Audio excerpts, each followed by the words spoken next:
Software installation. For Windows 7 system, please download and install .NET Framework 4.0 and choosing 32 or 64 bits according to the computer system. Right-click on the WLIR installation package. Click Run as Administrator. Click Next. Click Next.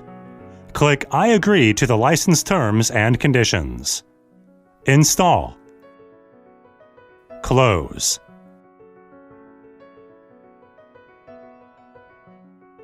Install. Click Finish. Click Next. Click Next. Click Install. Click Finish. Right-click on the WLIR shortcut. Click Properties. Click Compatibility.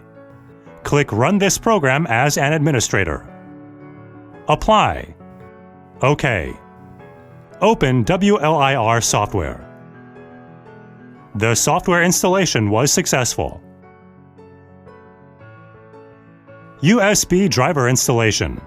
Make sure the thermal camera is turned on and connected to the computer. Right-click this PC. Click Manage. Select Device Manager. Right-click on Easy USB. Click Update Driver Software. Click Browse My Computer for driver software. Select Browse. Select the folder where the USB driver is located. Choose OK. Click Next. Choose Install this driver software anyway. Click Close. Confirm that the USB driver update is complete.